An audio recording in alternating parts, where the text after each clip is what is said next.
What you are about to hear is not what you will find on the evening news. It is not what the headlines are designed to make you believe. What you are about to hear is the truth. The truth about the United States economy. The truth about the conflict with Iran. And the truth about who benefits. And who pays the price. My name is not important. What matters is the information.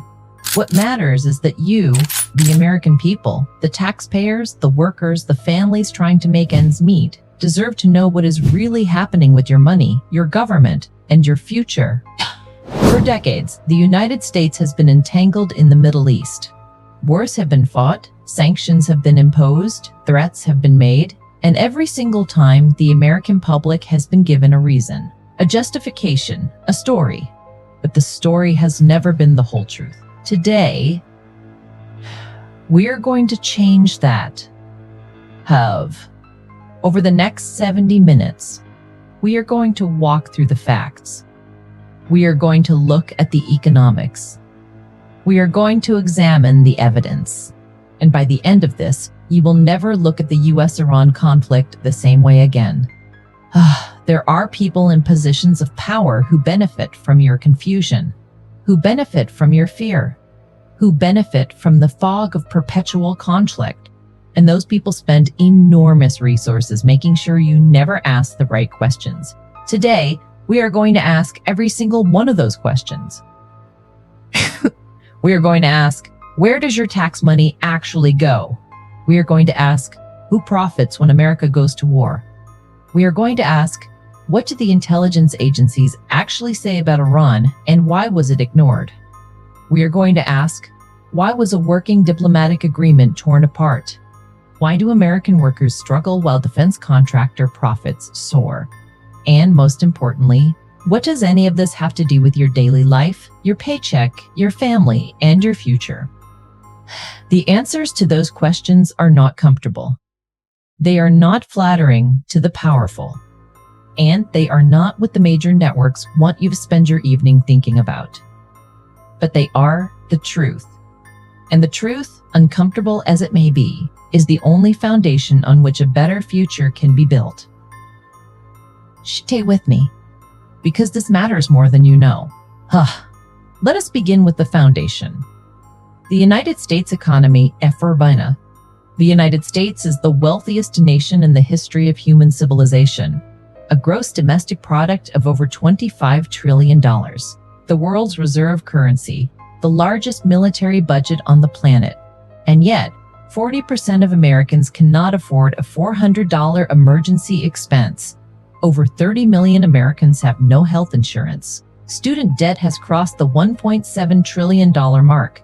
The national debt now exceeds $33 trillion. Real wages for working Americans have barely moved in 50 years when adjusted for inflation. And homelessness in major American cities has reached levels not seen since the Great Depression. So how do we reconcile these two realities?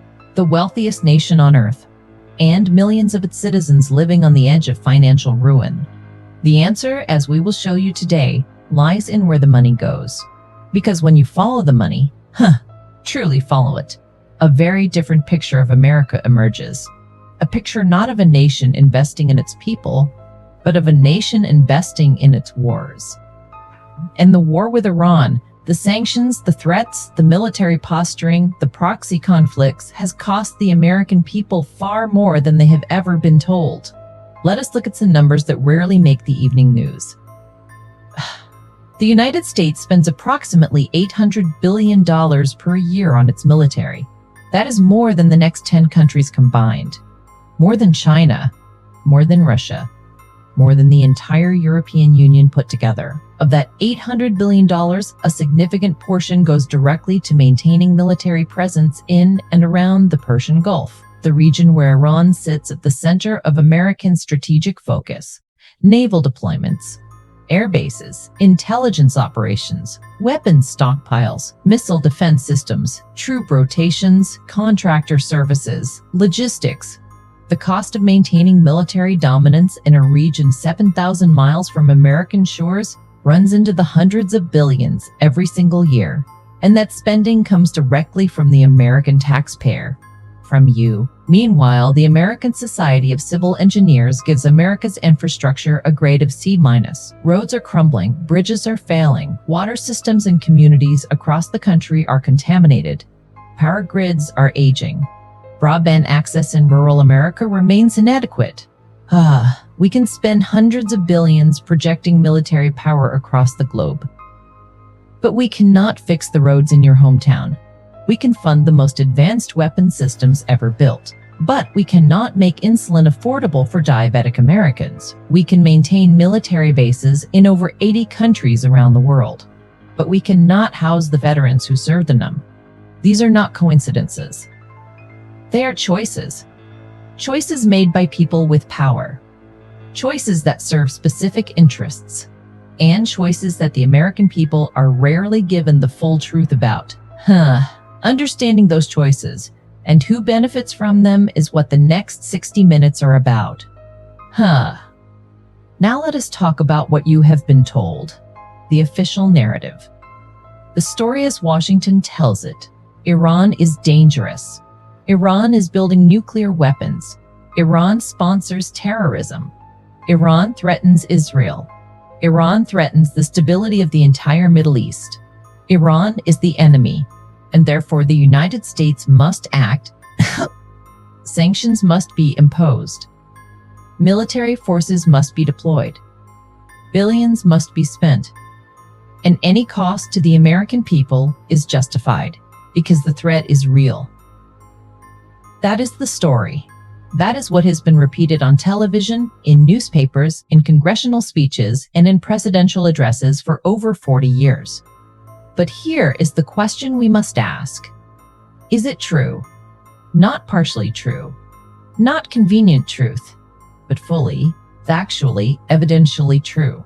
And when we look at the actual intelligence reports, the declassified documents, the testimony of former officials, the analysis of independent experts, a very different picture begins to emerge. Let us look at the nuclear threat first, because this has been the cornerstone of the case against Iran for decades. In 2007, a national intelligence estimate representing the consensus of 16 United States intelligence agencies concluded that Iran had halted its nuclear weapons program in 2003. Read that again. 16 U.S. intelligence agencies concluded Iran had halted its nuclear weapons program in 2003, and yet the rhetoric never stopped. The sanctions never stopped. The military buildup never stopped. In 1992, Israeli officials warned that Iran was 3 to 5 years from building a nuclear weapon. That same warning was issued in 1995, in 2002, in 2007, in 2002, in 2007, in 2012, in 2015. 30 years of warnings, and the weapon has never materialized. The International Atomic Energy Agency, the actual international body tasked with monitoring nuclear programs, has repeatedly confirmed that Iran's nuclear activities remained within civilian parameters under the 2015 nuclear deal. So if the intelligence community said Iran stopped weapons development in 2003, and the IAEA confirmed compliance with the nuclear deal, and 30 years of dire warnings have not produced a nuclear weapon, what exactly is the nuclear threat based on? The honest answer is political convenience.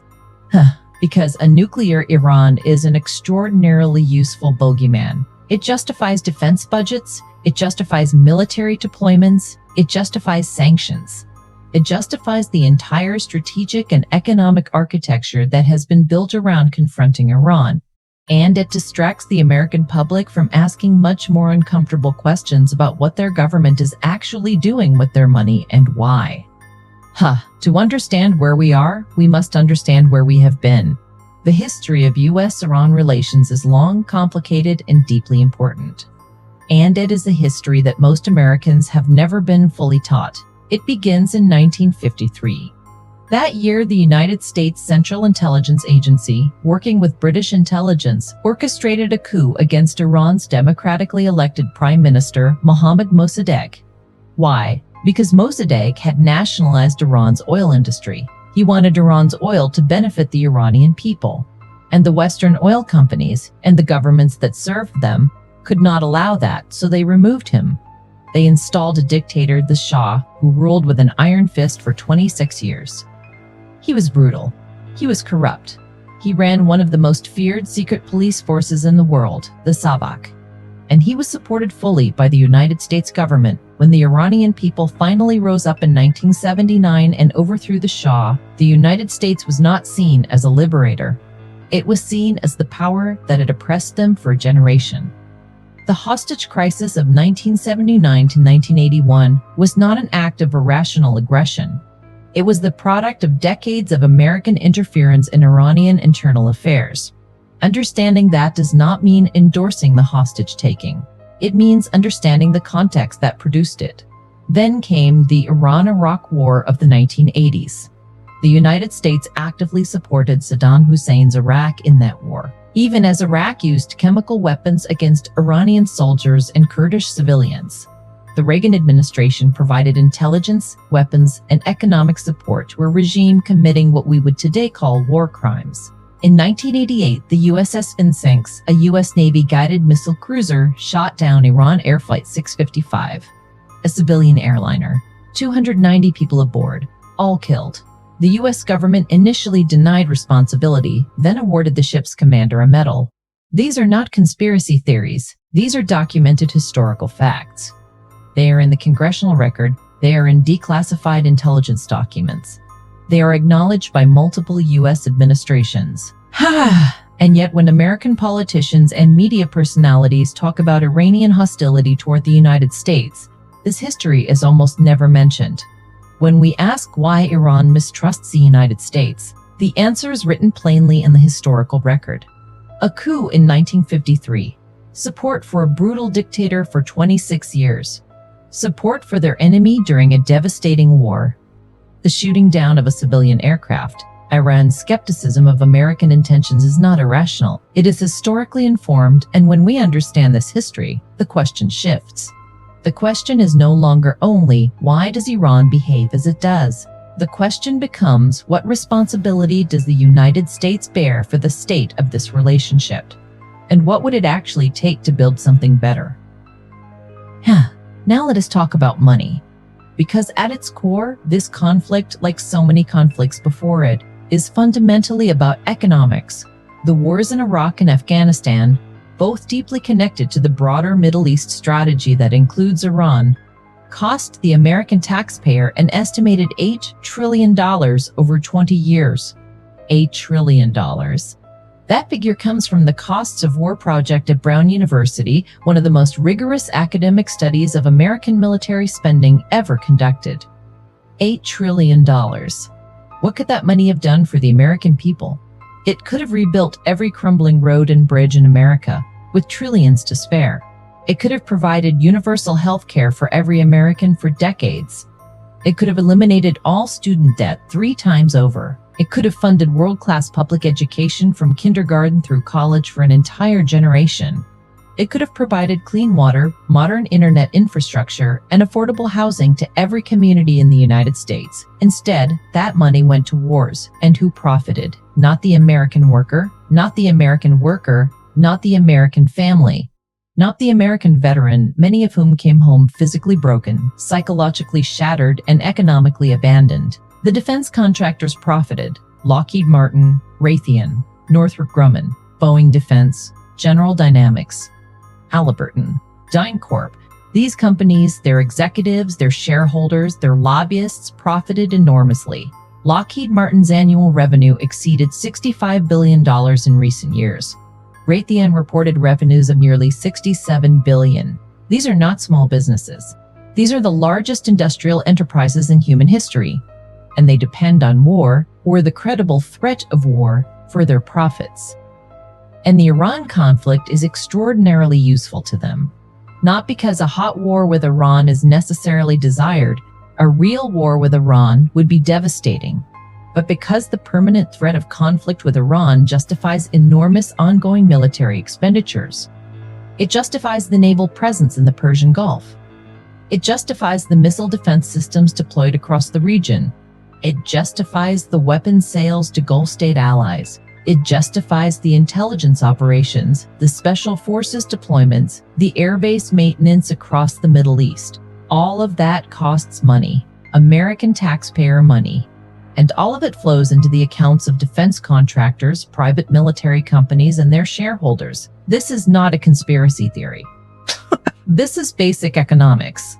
When an industry's revenues depend on a particular political condition, that industry has every incentive to maintain that condition. And when that industry employs hundreds of thousands of workers across every congressional district in America, it has enormous political power to maintain the policies that keep it profitable. Follow the money. It always leads somewhere. No honest discussion of US-Iran policy is complete without addressing the role of Israel. This is not anti-Israel. This is not anti-Semitic. This is a factual examination of geopolitical relationships and how they shape American foreign policy. Israel and Iran are regional rivals. They have been since the 1979 Iranian Revolution. Before that revolution, Iran and Israel actually maintained diplomatic and security cooperation under the Shah. Israel has consistently and aggressively lobbied the United States to take a harder line against Iran. Israeli officials have repeatedly claimed that Iran is on the verge of building a nuclear weapon. These claims have been made for over 30 years. As we noted earlier, every deadline has passed. The weapon is not materialized. The American Israel Public Affairs Committee, known as AIPAC, is one of the most powerful lobbying organizations in Washington, D.C. It spends hundreds of millions of dollars influencing American foreign policy. Its position on Iran has been consistently hawkish, and its influence over congressional votes on Iran-related legislation is documented, extensive, and openly acknowledged by both supporters and critics. In 2015, when the Obama administration negotiated the Iran nuclear deal, Israeli Prime Minister Benjamin Netanyahu addressed a joint session of the United States Congress, invited by Republican leadership without consulting the White House to argue against the deal. It was an extraordinary breach of diplomatic protocol. A foreign head of government using the floor of the American Congress to lobby against the foreign policy of an elected American president. And in 2018, when Donald Trump withdrew from the Iran nuclear deal, the decision was praised effusively by Israeli officials and by pro-Israel lobbying organizations. It was widely understood and openly discussed in foreign policy circles that Israeli government pressure was a significant factor in that withdrawal. None of this makes Israel uniquely sinister. All nations lobby for their interests. Saudi Arabia spends hundreds of millions lobbying Washington, so does China. So does every major geopolitical player, but American citizens deserve to understand when their foreign policy is being shaped by the interests of foreign governments and their domestic lobbying arms, rather than by what is genuinely best for the American people. A foreign policy that serves American interests and a foreign policy that serves Israeli strategic interests are not always the same thing. In fact, when it comes to Iran, they have often been in direct tension. A diplomatic resolution with Iran. An end to sanctions, a resumption of normal economic relations, a reduction of military tensions in the Persian Gulf would benefit ordinary Americans enormously. Lower energy prices, reduced military spending, new trade opportunities, reduced risk of a catastrophic regional war. But it would fundamentally alter the regional balance of power in ways that powerful interests in Washington and elsewhere find deeply threatening to their strategic and economic positions. And so the conflict continues, and the American people continue to pay for it. Let us talk about oil. Because for all the talk of nuclear threats and terrorism and regional stability, oil remains at the heart of why the Persian Gulf matters so much to American foreign policy. The Persian Gulf region holds the largest proven oil reserves on the planet. Saudi Arabia, Iraq, Kuwait, the UAE, and Iran, which sits on the fourth largest oil reserves in the world. The Strait of Hormuz, the narrow waterway between Iran and the Arabian Peninsula, is the most strategically important choke point in global oil trade. Approximately 20% of all globally traded oil passes through that strait every single day. If that strait were ever closed, even temporarily, the impact on global oil prices would be catastrophic. And oil prices affect everything. They affect the gasoline price at your local pump. They affect the cost of shipping every product you buy. They affect food prices, manufacturing costs, airline tickets, home heating bills. Oil is the circulatory system of the modern global economy, and Iran sits at its most critical valve. Now here's where it gets complicated. American domestic oil production has actually increased dramatically over the past 20 years. The shale revolution made the United States the world's largest oil producer. America no longer needs Middle Eastern oil the way it once did. So why does American military power remain so heavily concentrated in the Persian Gulf? Why do American carriers patrol those waters? Why do American bases dot the Arabian Peninsula? The answer is not American energy security. It is something more subtle and more important to the global financial order: the petrodollar system. Since the 1970s, global oil trade has been conducted primarily in US dollars. When Saudi Arabia sells oil to China, the transaction happens in dollars. When Iran sells oil to India, when it is allowed to, those transactions happen in dollars. This means that any country that wants to buy oil must first acquire US dollars, which means permanent global demand for the US dollar, which is one of the foundational pillars of American economic dominance. When Iran or any country attempts to sell oil outside the dollar system, it is not just an economic act.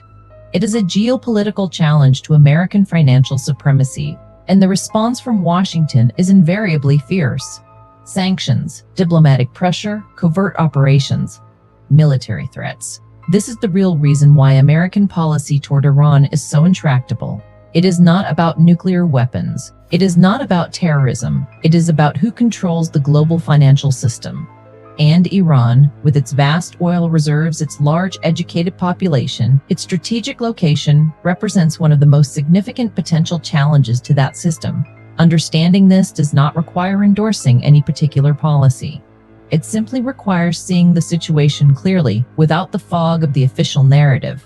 The United States government will tell you that sanctions on Iran are a tool of peace, a way to pressure Iran without military force, a humane alternative to war. But let us look at what sanctions actually do, who they actually hurt, and what they actually cost, not just for Iranians, but for American consumers and the global economy. Sanctions do not hurt the powerful. The Iranian Revolutionary Guards, the political elite, the regime's inner circle, they find ways around sanctions. They always do. Black markets develop, alternative financial channels are established, barter arrangements are made.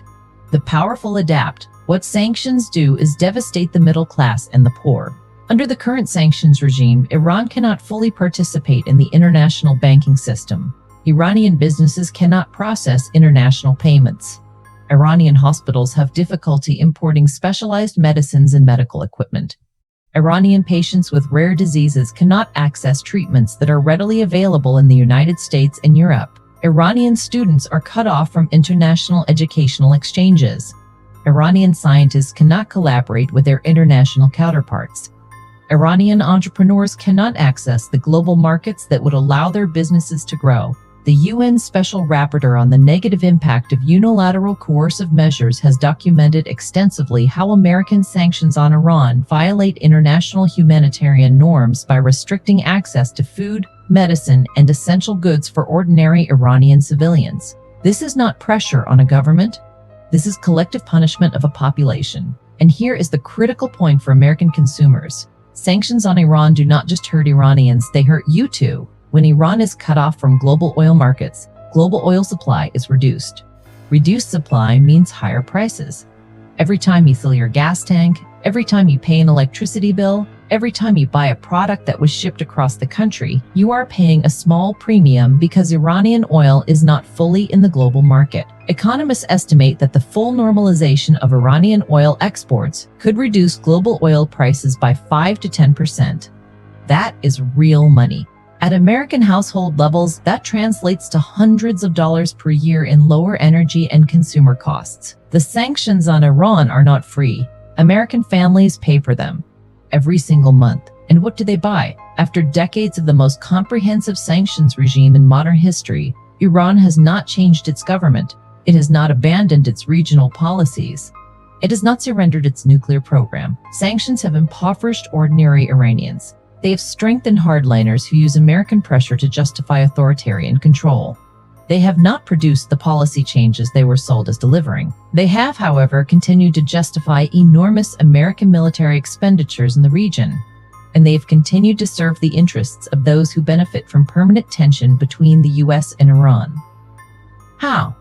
How has all of this been sold to the American public? Through the media, and through a carefully maintained narrative that has been constructed, sustained, and repeatedly reinforced over decades. Now let us be careful here. Not every journalist is corrupt. Not every news organization is a propaganda machine. Brave and honest journalists exist and do extraordinary work. But the structural conditions of American media create powerful incentives towards certain narratives and away from others. 6 corporations control approximately 90% of the media consumed by Americans. 6 companies deciding what hundreds of millions of people see, hear, and read every single day. Comcast, Disney, News Corp, Warner Brothers Discovery, Paramount, Sony. These are not journalism organizations. They are entertainment and media conglomerates with massive economic interests in the political status quo. Those corporations have boards of directors with connections to defense contractors, to oil companies, to the financial industry, to the political establishment. They have advertisers whose business models depend on current economic arrangements. And they operate in a regulatory environment shaped by the very politicians they cover. When was the last time you saw a major network news program interview an ordinary Iranian family, not a government official, not a hardliner, just a family talking about their lives, their hopes, their children, their struggles? Almost never, because that would humanize the enemy. And the humanized enemy is much harder to maintain as a threat. Instead, you see maps with red zones, military graphics, official spokespersons with authoritative voices talking about threats and capabilities, and red lines. The language of conflict, not the language of humanity. And when experts who question the official narrative appear, they are rarely given prime time. They are not the default voices brought in when Iran is discussed. The default voices are the ones who have been saying the same things for 30 years and have been wrong about the same things for 30 years, but who reliably deliver the narrative that serves the interests of the powerful. This is not a conspiracy. It does not require a secret meeting where editors agree to lie to the public. It is structural. It is the natural result of a media system owned by the same economic interests that benefit from the policies being reported on. The solution is not to distrust everything. The solution is to diversify your information sources, to read independent journalists, to seek out the experts who do not get invited back, to ask, when you see a news story about Iran, who benefits from me believing this? What are they not telling me? And who was not interviewed for this report? Critical thinking is not cynicism. It is the most patriotic thing a citizen in a democracy can practice. Let us turn to what independent experts, economists, foreign policy analysts, former intelligence officials, and military strategists actually say about the US-Iran conflict, not the experts who reliably appear on cable news to confirm the official story. The ones who base their conclusions on evidence rather than on political convenience. The Costs of War Project at Brown University has been tracking the full financial cost of American post-9/11 wars for years. Their research shows that the wars in Afghanistan and Iraq cost American taxpayers between $8 and $9 trillion, when all costs, including long-term veteran care, interest on debt, and indirect economic impacts, are included. These are not wars that paid for themselves. They are wars that the United States will be paying for across multiple generations. Multiple former CIA and military intelligence officials have spoken publicly about the way intelligence on Iran has been shaped to fit predetermined political conclusions rather than the other way around. The pattern, see a policy goal, find or manufacture intelligence to support it, is one that was documented extensively in the Iraq War inquiry and that independent analysts argue has continued in the Iran context. Former Defense Secretary Robert Gates, a Republican, a career intelligence and defense official, has stated clearly that a military strike on Iran would be catastrophic. It would not eliminate Iran's nuclear capabilities. It would accelerate them. It would unite the Iranian public behind its government. It would trigger retaliatory attacks across the region. It would risk a broader regional war.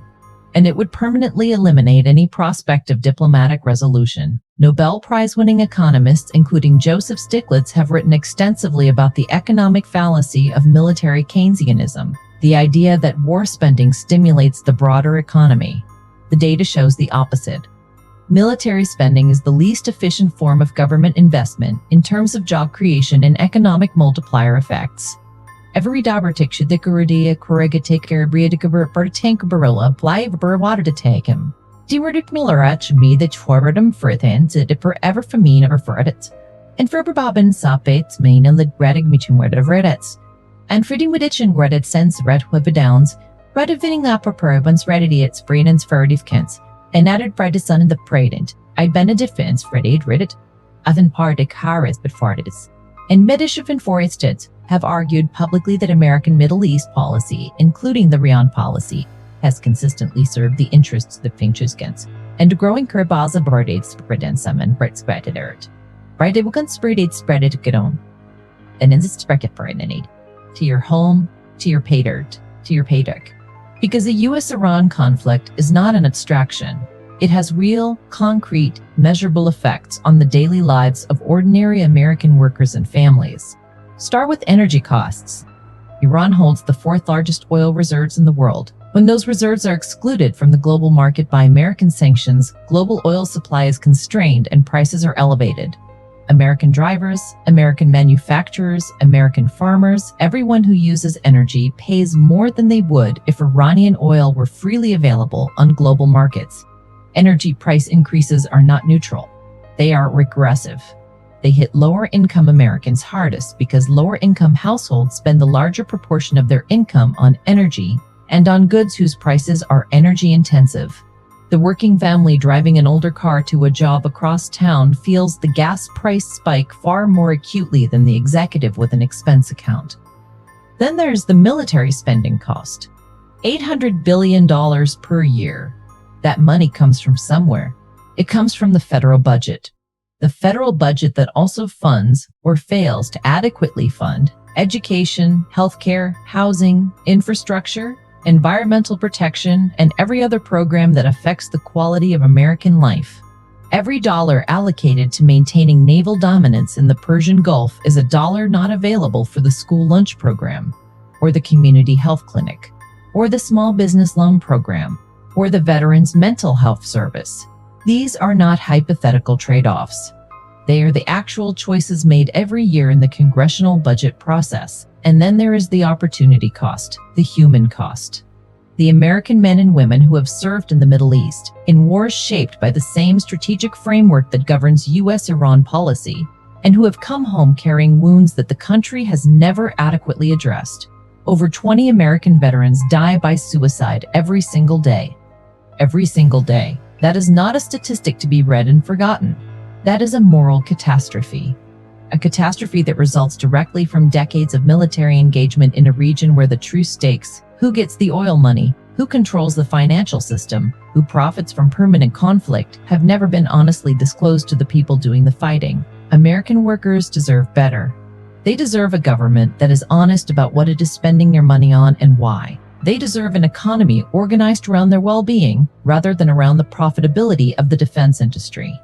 And they deserve to know the truth about the conflicts being fought in their name. What would a different path have looked like? What does diplomacy actually offer? And why has it been so consistently undermined? We do not need to speculate. We have a historical example, the 2015 Iran nuclear deal, formerly known as the Joint Comprehensive Plan of Action, or JCPOA, was one of the most significant diplomatic achievements of the early 21st century.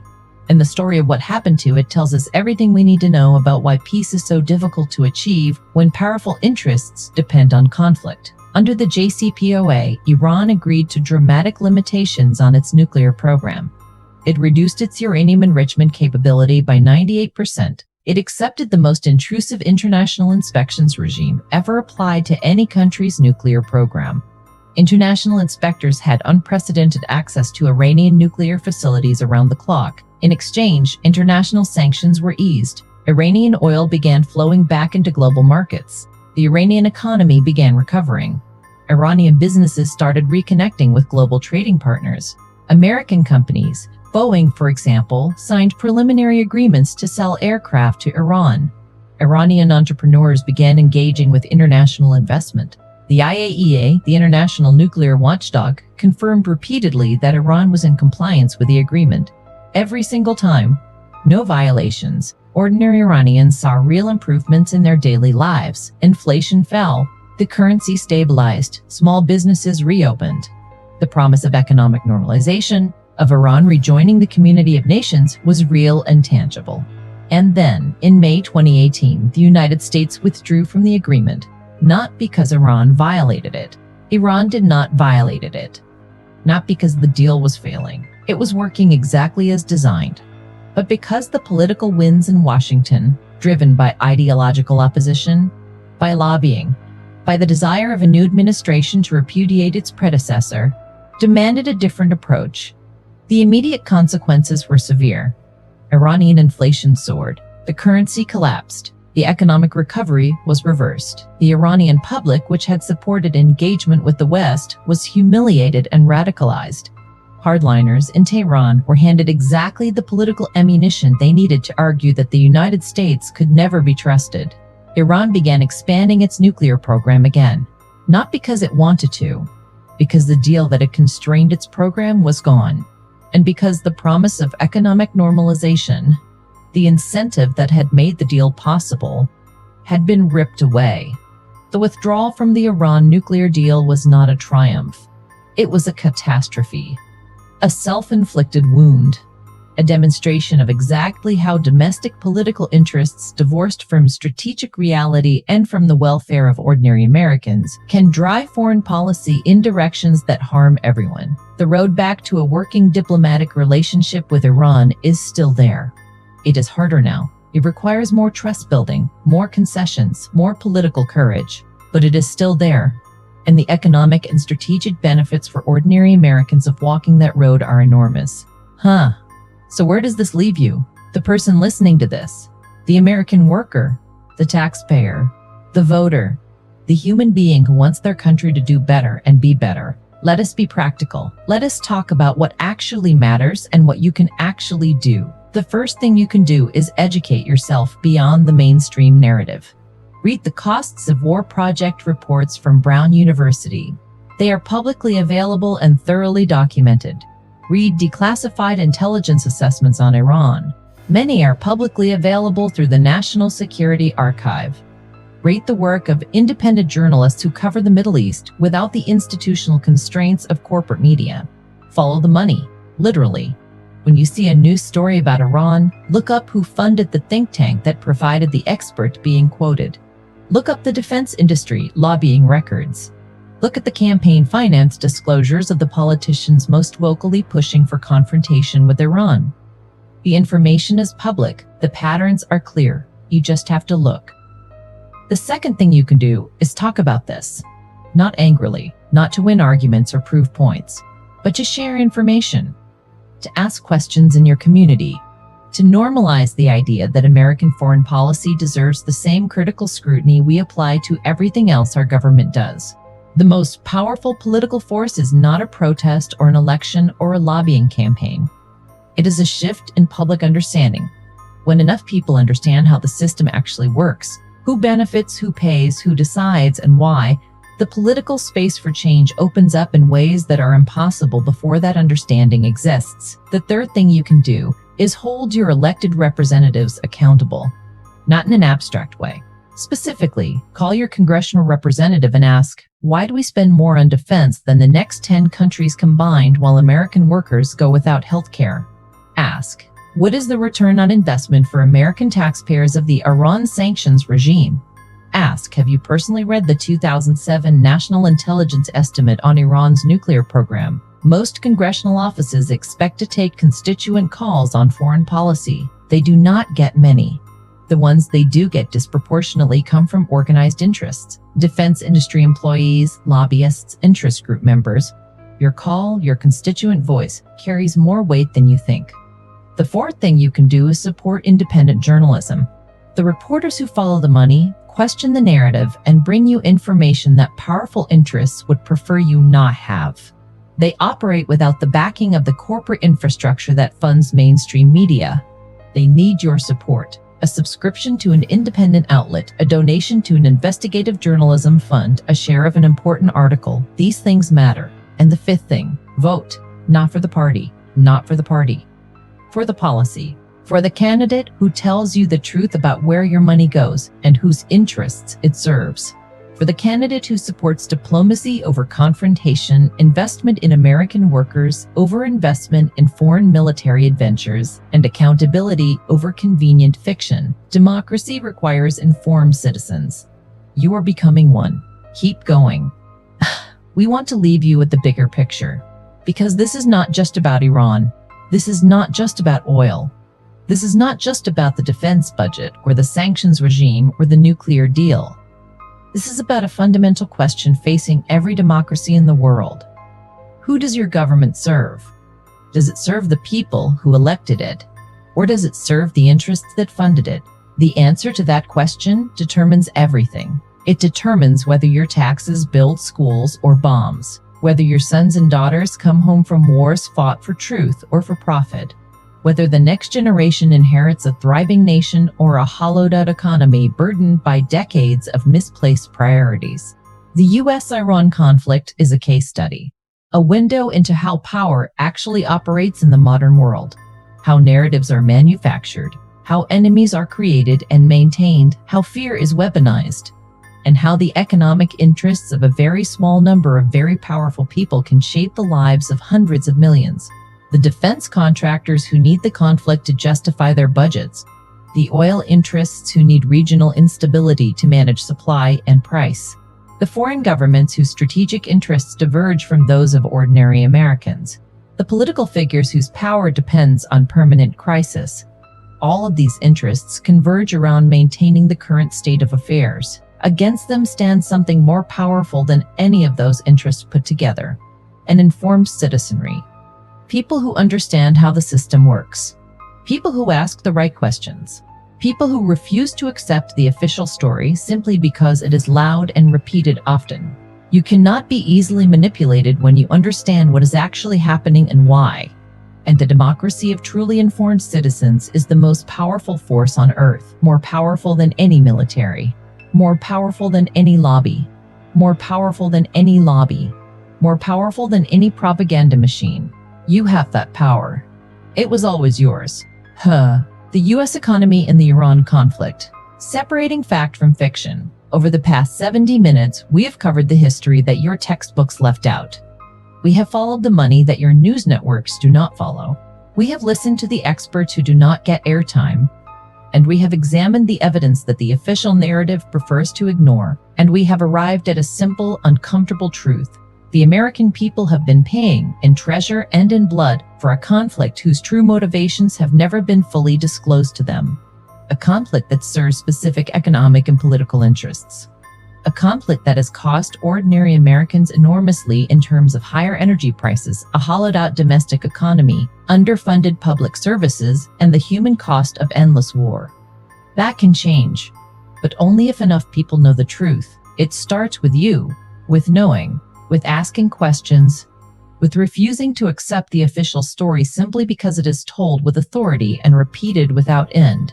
The truth has always been available to those willing to look for it. You looked. That matters. Share this with someone who needs to hear it. Talk about it. Think about it. And the next time you see a headline about Iran, ask the questions you now know to ask. Follow the money. Consider who benefits. And remember what you heard today. Because the most radical thing you can do in a world full of manufactured narratives is simply tell the truth.